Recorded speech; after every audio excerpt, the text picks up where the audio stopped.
દેશના બંધારણે આપણને સૌને મતનો અધિકાર આપ્યો છે। એક વ્યક્તિ એક વોટ એ આખા દેશના લોકોને સમાનતાનો અધિકાર પણ આપે છે અને સાથે સાથે આ દેશની લોકશાહી વ્યવસ્થાના રક્ષણ માટેની જવાબદારી પણ આપે છે। જે રીતે છેલ્લા કેટલાય વર્ષોથી ચૂંટણી પંચની તટસ્થતા, નિષ્પક્ષતા, પ્રામાણિકતા અને પારદર્શિકતા પર વખતો વખત સવાલો ઉઠતા આવ્યા છે, વખતો વખત આક્ષેપો થતા આવ્યા છે અને એના સમર્થનમાં પુરાવા પણ અનેક વખત અપાવ્યા। તેમ છતાં એની પર કોઈ ધ્યાન પણ ના આપ્યું, કોઈ કાર્યવાહી પણ ના થઈ। પણ દેશના જનનાયક આદરણીય રાહુલ ગાંધીજીએ જે આખા દેશના લોકોના મનમાં જે શંકા હતી કે આ ચૂંટણી પ્રક્રિયાઓ ન્યાયિક અને પારદર્શક રીતે નથી થતી, મતદાર યાદીમાં ક્યાંક ને ક્યાંક છેડા થઈ રહ્યા છે, ચૂંટણીઓને મેન્યુપ્લેટ કરવામાં આવે છે અને આખી જે લોકોના મનમાં શંકા હતી, ફરિયાદો હતી, જે આક્ષેપ હતા અને આખું ચૂંટણી પંચ અને ભારતીય જનતા પાર્ટીની સરકારનું જે વોટ ચોરીનું નેક્સસ હતું, જે ગઠબંધન હતું, એ નેક્સસને ખુલ્લું પાડવાનું કામ રાહુલ ગાંધીજીએ કર્યું। આપણે બધા જાણીએ છીએ કે 7 ઓગસ્ટ 2025 રોજ જ્યારે રાહુલજીએ પહેલી વખત પ્રેસ કોન્ફરન્સ કરી અને કર્ણાટકમાં જે રીતે વોટ ચોરી થઈ રહી છે એના પુરાવા, તથ્યો સહિતની માહિતી આ દેશને દુનિયા સમક્ષ મૂકવામાં આવી ત્યારે ચૂંટણી પંચે એના પર કાર્યવાહી કરવાની વાત કરવી જોઈતી હતી। ચૂંટણી પંચે એની સાચી હકીકતો આપવાની જરૂરિયાત હતી, પણ ચૂંટણી પંચ ચૂપ હતું। એ રાહુલ ગાંધીજી પાસે માહિતી જોઈતી હોય તો એફિડેવિટ આપો એવી વાત કરતું હતું અને બીજી બાજુ ચોરી પકડી ગઈ હોય એમ, આખું કૌભાંડ ખુલ્લું પડી ગયું હોય એમ ભારતીય જનતા પાર્ટીનો એક એક નેતા ચારે તરફથી બૂમરેંગ કરીને ભાષણો કરતા હતા, આક્ષેપો કરતા હતા। એ જ રીતે જ્યારે આખા દેશના લોકોએ વાતને સમર્થન આપ્યું કે આ વોટ ચોરી થઈ રહી છે, ચૂંટણી પંચ પર અમને વિશ્વાસ નથી, ત્યારે બીજી પ્રેસ કોન્ફરન્સ 5 નવેમ્બર 2025 રોજ યોજાઈ અને જે હાઇડ્રોજન બોમ્બ કહેવાય એવો હાઇડ્રોજન બોમ્બ હરિયાણાની મતદાર યાદી બાબતે ફૂટ્યો અને આપણે બધાએ જોયું કે વિદેશ બ્રાઝિલની કોઈ એક્ટ્રેસના હરિયાણાની મતદાર યાદીમાં ફોટા સાથે એક વખત, બે વખત નહીં 22 વખત નામ નોંધાયેલા આપણે બધાએ જોયા અને હજારોની સંખ્યામાં ખોટા મતદારો હોવાનું એ હાઇડ્રોજન બોમ્બ રૂપી પ્રેસ કોન્ફરન્સમાં આખી દેશને દુનિયાએ જોયું। તેમ છતાં ચૂંટણી પંચ ચૂપ છે, તેમ છતાં સરકાર એનો બચાવ કરે છે। ત્યારે લોકશાહી બચાવવાની, લોકોના બંધારણીય હકોને બચાવવાની આ લડાઈમાં આખા દેશના લોકો ધીમે ધીમે જોડાયા। ગુજરાતમાં પણ તમે બધાએ જોયું છે કે જે રીતે આ વોટ ચોરી થઈ છે એને ખુલ્લી પાડવા માટે પ્રદેશ કોંગ્રેસ સમિતિની ટીમે એના પર કામ કર્યું। તો મને આજે યાદ દેવડાવવું પડે કે 30 ઓગસ્ટ 2025 રોજ આજ પ્રદેશ કોંગ્રેસ સમિતિ ખાતે જે પ્રેસ કોન્ફરન્સ કરીને પુરાવા આપ્યા કે નવસારી લોકસભા બેઠક કે જ્યાંથી સાંસદ આજે કેન્દ્રીય મંત્રી CR પાટીલ છે, એમના મતક્ષેત્રમાં 84 વિધાનસભા વિસ્તારને અમે સેમ્પલ તરીકે લીધું। જે 84 વિધાનસભા વિસ્તારમાં કુલ 6,09,000 કુલ મતદારો છે, એ પૈકી 2,40,000 મતદારોની ચકાસણી કરી, એટલે કે 40% મતદારોની ચકાસણી કરી તો એમાં 12% જેટલા મતદારો ખોટા, ડુપ્લિકેટ, શંકાસ્પદ હોવાનું બહાર આવ્યું। અને એ દિવસે અમે પ્રેસ કોન્ફરન્સમાં કીધું હતું કે ગુજરાતમાં પણ મોટા પ્રમાણમાં મતદાર યાદીઓમાં ખોટા મતદારો છે, શંકાસ્પદ મતદારો છે અને મોટા પ્રમાણમાં વોટ ચોરી થઈ। એ દિવસે અમે કીધું હતું કે જો આ નવસારી લોકસભાની 84 વિધાનસભામાં 12% મતદારો ખોટા પકડાયા, એ રેશિયો મુજબ ગણીએ તો ગુજરાતમાં 60 લાખ કરતા વધારે મતદારો ખોટા છે।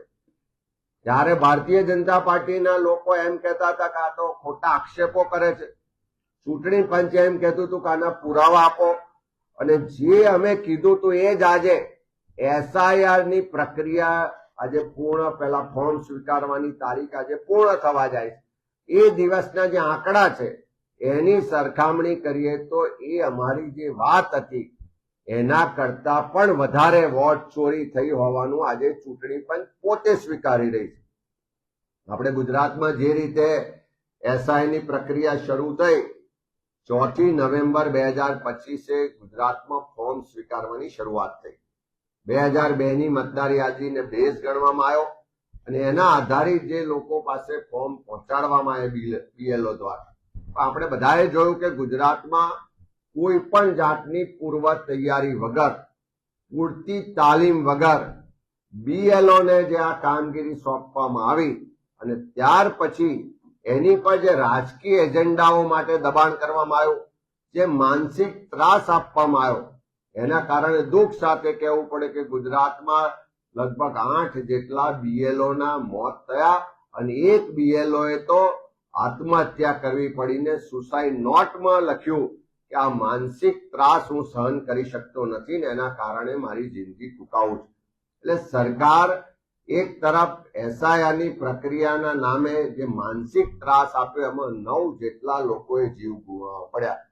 સાથે સાથે આજે 11 ડિસેમ્બરના આંકડા ઇલેક્શન કમિશન ઓફ ઇન્ડિયા દ્વારા જે પ્રસિદ્ધ કરવામાં આવ્યા છે એ આંકડા જોઈએ તો અત્યારે જે કુલ ગુજરાતમાં 5,08,43,436 કુલ મતદારો પૈકી 14.61% ફોર્મ આજે પરત મળ્યા નથી.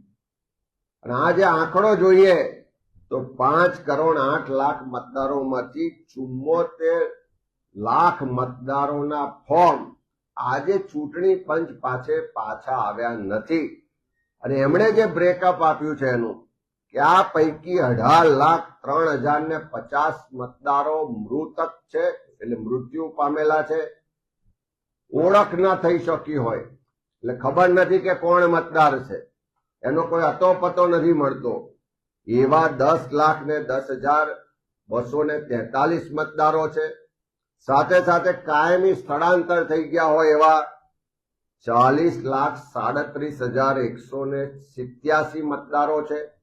આ ત્રણેયનો સરવાળો કરીએ તો ફોર્મ નથી આવ્યા એવા શંકાના દાયરામાં હોય, ખોટા હોય, મૃત્યુ પામેલા હોય એવા કુલ મતદારો ગણીએ તો 74,29,285 મતદારો આજની તારીખે ચૂંટણી પંચ પોતે સ્વીકારે છે કે આ મતદારો ત્યાં હયાત નથી.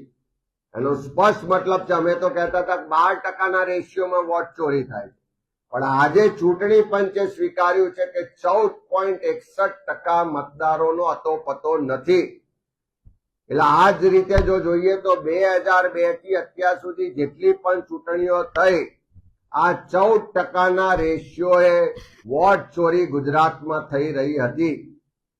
આટલા બધા મૃતક હોય, આટલા બધા આઈડેન્ટિફાઈડ ના થયેલા મતદારો હોય, આટલા બધા સ્થળાંતર થયેલા મતદારો હોય, તેમ છતાં અત્યાર સુધી આ મતદાર યાદીમાં નામો ચાલ્યા, અત્યાર સુધી આ નામો પર ખોટા વોટ નખાયા, અત્યાર સુધી આ વોટોની ચોરી થઈ. એક વ્યક્તિ એક વોટનો બંધારણનો અધિકાર છે, એના બદલે એક વ્યક્તિ અનેક વોટ, એ રીતે ગુજરાતમાં ચૂંટણી પંચની મદદથી આ ભારતીય જનતા પાર્ટીની સરકારે આટલા વર્ષો સુધી વોટ ચોરી કરી અને ચૂંટણીઓમાં એનો ફાયદો લીધોનું સ્પષ્ટ આજે પુરાવા ચૂંટણી પંચ આપી રહ્યું છે. હજુ પણ અમારી સરકાર પાસે, ચૂંટણી પંચ પાસે માગણી છે કે હજુ તો તમે જે આંકડા આપ્યા છે એનાથી અનેક ગણી વધારે વોટ ચોરી આજે પણ આ મતદાર યાદીઓમાં છે. અમે પહેલા ચૂંટણી પંચને લેખિતમાં રજૂઆત કરી છે કે સેંકડો ની સંખ્યામાં ડુપ્લિકેટ મતદારો છે, કે ગુજરાતમાં જ એક વિસ્તારમાંથી બીજા વિસ્તારમાં રહેતા હોય ને બંને જગ્યામાં એના મતો આજે પણ છે. સૌરાષ્ટ્રથી કોઈ સુરત રહેવા ગયું હોય તો એના મત સૌરાષ્ટ્રમાં પણ છે, સુરતમાં પણ છે, એવું આખા ગુજરાતમાં છે. બીજા રાજ્યોના રહેવાસીઓના મત એના રાજ્યમાં પણ છે અને ગુજરાતમાં પણ છે. આટલી ટેકનોલોજીના યુગમાં સરકાર પાસે, ચૂંટણી પંચ પાસે ડુપ્લિકેટ મતદારો શોધવાનું કોઈ સોફ્ટવેર નથી. કાં તો એ તમારી પાસે વ્યવસ્થા છે, તમે પબ્લિકલી એને જાહેર કરવા નથી માંગતા. ત્યારે હજુ પણ અમારી માંગણી છે કે આ SIR ની ડ્રાફ્ટ યાદી જાહેર થાય એ પહેલા ગુજરાતમાં જેટલા ડુપ્લિકેટ વોટર્સ છે એ ડુપ્લિકેટ વોટર્સને શોધી કાઢવામાં આવે, એની યાદી પ્રસિદ્ધ કરવામાં આવે અને 2 જગ્યાએ મત હોય તો 1 જગ્યાએથી એનો મત કમી કરવામાં આવે તો હજુ પણ બીજા લાખોની સંખ્યામાં વોટ ચોરી જે થઈ રહી છે એ ઉજાગર થશે. સાથે સાથે આખી પ્રક્રિયામાં અનેક જગ્યાએ એવું છે કે જે લોકો વિદેશમાં વસવાટ કરે છે, વર્ષોથી વસવાટ કરે છે, વિદેશની નાગરિકતા સ્વીકારી લીધી છે, એવા લોકોના મતો પણ આજે મતદાર યાદીમાં છે. એમની અહીંયા હયાતી નથી, એમણે જાતે ફોર્મ ભર્યું નથી, એની સહી નથી, પણ એમના નામે બારોબાર કોઈ બીજાએ ફોર્મો પર સહીઓ કરીને ચૂંટણી પંચમાં BLO ને જમા કરાવ્યા છે. એની પણ તપાસ થવી જોઈએ અને જે લોકો ભારતમાં વસવાટ નથી કરતા એવા વિદેશી લોકોના મતો પણ આ યાદીમાં હોય તો તાત્કાલિક એને ડ્રાફ્ટ યાદી પહેલા કમી કરવા જોઈએ એવી માંગણી પણ કરીએ છીએ. ગઈકાલે આપણે જોયું હશે કે દેશની પાર્લામેન્ટમાં પણ આ ચૂંટણી પંચની પારદર્શકતા પર, ચૂંટણી પ્રક્રિયા પર જે લોકોના મનમાં શંકા છે, જે ફરિયાદો છે, જે આક્ષેપ છે, જે પુરાવા છે એને લઈને ખૂબ વિસ્તૃત ચર્ચા થઈ. આજે રાહુલજી સહિત દેશના નેતૃત્વએ એ બધા જ મુદ્દાઓ પાર્લામેન્ટમાં ઉઠાયા પણ એનો કોઈ સંતોષકારક જવાબ આ ભારતીય જનતા પાર્ટીની સરકાર પણ આપી શકી નહીં. ત્યારે આજે ગુજરાત અને દેશના લોકો પૂછે છે સરકારને, ચૂંટણી પંચને કે શું કામ આ પારદર્શકતા નથી? આ નેક્સસ ચાલે છે વોટ ચોરીનું, જે અનૈતિક ગઠબંધન ચૂંટણી પંચ અને ભારતીય જનતા પાર્ટીનું જે ખુલ્લું પડી રહ્યું છે. જનતા પૂછી રહી છે કે જ્યારે જે ચૂંટણી કમિશનરો છે, ચૂંટણી આયુક્તોની નિયુક્તિ કરવાની હોય ત્યારે વર્ષોથી સિસ્ટમ હતી કે ચીફ જસ્ટિસ ઓફ ઇન્ડિયા એમાં એક પેનલના વ્યક્તિ તરીકે હોય, જેથી કરીને કોઈ પક્ષાપક્ષીને બદલે તટસ્થતાથી, ન્યાયિક પ્રક્રિયાથી એક ચૂંટણી કમિશનરની, મુખ્ય ચૂંટણી કમિશનરની નિયુક્તિઓ થાય. એને પેનલમાંથી હટાવી દીધા આ સરકારે. તો શું કામ હટાય પ્રશ્ન દેશની જનતા પૂછે છે. 2024ની ચૂંટણી પહેલા ઇલેક્શન કમિશન ઓફ ઇન્ડિયાને એટલા બધા કાયદાકીય રીતે રક્ષણ આપ્યા કે કંઈ પણ ખોટું કરે તો એની સામે કોર્ટોમાં ના જઈ શકાય, કંઈ પણ ખોટું કરે તો એના જે અધિકારીઓ છે, કમિશનરો છે, એની સામે કાયદાકીય પ્રક્રિયા રોકી શકાય એવું જે રક્ષણ આપવામાં આવ્યું છે. શું કામ રક્ષણ આપવામાં આવ્યું છે? દેશની જનતાના ટેક્સના પૈસાથી પગાર લે છે, દેશની જનતાને જવાબદેહી વ્યવસ્થા છે, તો એની પણ આવું જે રક્ષણ છે એ શું કામ આપ્યું છે એની હટાવવાની પણ માંગણી કરે છે. ઇલેક્શન પારદર્શક રીતે થાય, ક્યાંય ખોટું નથી થતું તો દરેક જગ્યાએ ઇલેક્શનની પ્રક્રિયા દરમિયાન વેબકાસ્ટિંગ કરવામાં આવે છે, સીસીટીવી કેમેરા મૂકવામાં આવે છે. પણ જ્યારે તમે સીસીટીવી કેમેરાના ફૂટેજ માંગો તો ચૂંટણી પંચ એમ કહે છે કે અમે તો ડિલીટ કરી દીધા. તો શું કામ ડિલીટ કરવામાં આવે છે પ્રશ્ન પણ આજે દેશની જનતા પૂછી રહી છે.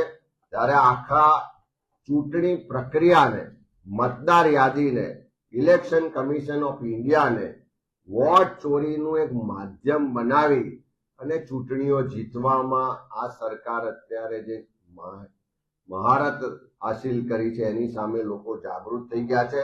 અને આપણે બધા જાણીએ છીએ કે આખી દેશમાં લોકશાહી બચાવવા માટે, મતના જે સંવિધાનિક અધિકાર મળ્યા છે એની રક્ષા માટે વોટ રક્ષક તરીકે આખા દેશમાં લોકો રસ્તા પર ઉતર્યા.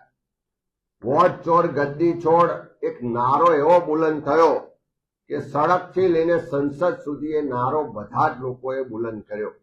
અને એના જ અનુસંધાને ભારતીય રાષ્ટ્રીય કોંગ્રેસ પક્ષ દ્વારા એક જાગૃતતા અને લોકોને આ મૂવમેન્ટમાં જોડવાના અભિયાન સાથે સિગ્નેચર ઝુંબેશની શરૂઆત થઈ. વોટ ચોર ગદ્દી ચોર સહી ઝુંબેશની શરૂઆત થઈ. ગુજરાતમાં પણ પ્રદેશ કોંગ્રેસ સમિતિના માધ્યમથી અમારા એક કાર્યકરો લોકો વચ્ચે ગયા, લોકોને આ વાતથી માહિતગાર કર્યા, લોકોના અભિપ્રાય લીધા અને સહી ઝુંબેશમાં જોડ્યા. તો 10 લાખ કરતા વધારે લોકોએ ગુજરાતમાંથી પણ આ સહી ઝુંબેશમાં જોડાઈને સહીઓ કરીને આ વોટ ચોરીના નેક્સસને ખુલ્લું પાડવા માટેના અભિયાનને સમર્થન આપ્યું છે.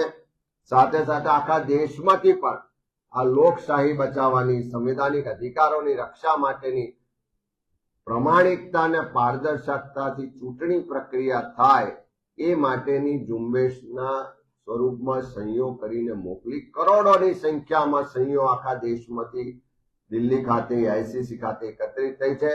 અને આ તમામ સહીઓને લઈ, કારણ કે ચૂંટણી પંચ જ્યારે રાહુલજી આ નેક્સસને ખુલ્લું પાડ્યું ત્યારે એમની પાસે પુરાવા, એફિડેવિટ માંગતા.